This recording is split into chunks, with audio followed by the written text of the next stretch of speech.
Hello, and welcome to my YouTube channel. My name is John Rose, and in this video series, I'm going to take a closer look at whether or not socially used property should be socially owned and democratically controlled, based on the far right, 0% government, and the far left, 100% government. Anarchy, communism, socialism, collectivism, fascism. Now, I've already taped this video yesterday. I taped two videos yesterday. The first video I already uploaded today, or published today, Sunday, 9/16/18. And the second video I taped was 53 minutes long. And since I do talk a little bit about fascism, I realize that there are some countries around the world where you're not allowed to talk about this subject. So I'm going to break up my 53-minute video that I did yesterday into different parts, so that in case some of it is objectionable in other countries, you guys are still going to be able to benefit from the other parts, because this is going to be a valuable video for you guys to see.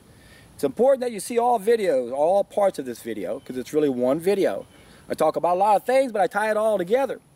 This is going to be a really good lesson for you people who don't know that much about politics, or even if you think you know a lot about politics. I hope you can gain a big picture perspective by looking at this.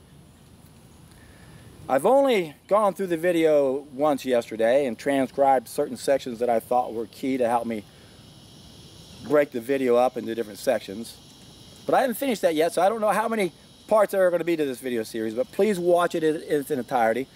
And I hope that all the countries around the world aren't going to be afraid to look at the truth. And I hope that you're not in one of the countries that, that won't allow it to be seen in case that happens. And I start off this video that I did yesterday taking two sentences out of a chapter from Herbert Shelton's book, Volume 1 of a 7-volume series, The Science and Art of Natural Hygiene.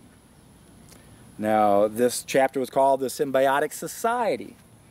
And Herbert Shelton had a really interesting take on how this all works based on his concepts of natural law. How do things work out in nature? How should we work in nature? What is our natural mode in nature? And he has a good perspective. I like it. It makes sense.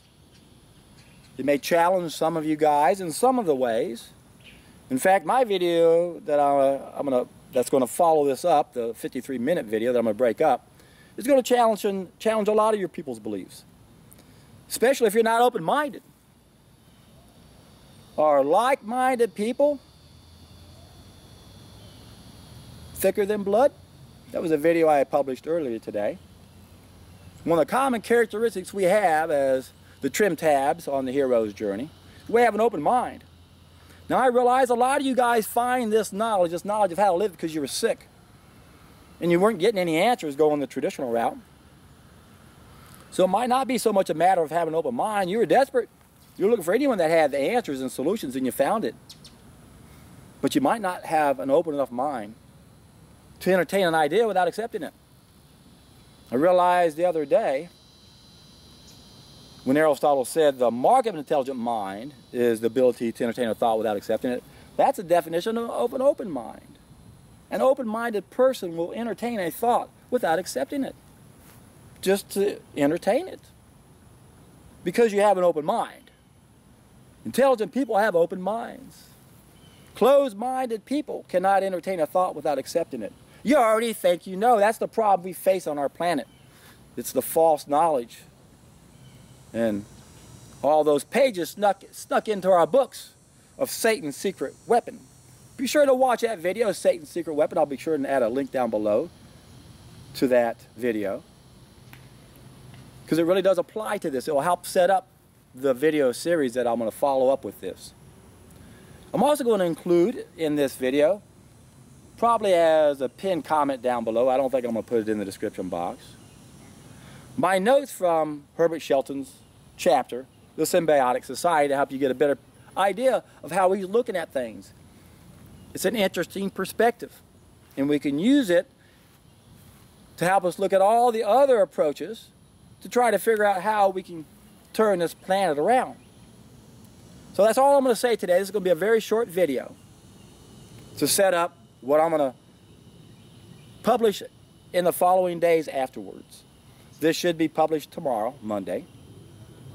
And by then I should already have had the rest of that video transcribed to a point where I can break it up and at least get part 2 out to you, if I call this part 1. Not sure how I'm going to put it all together yet. But I will, and I can guarantee you, you're in for a treat.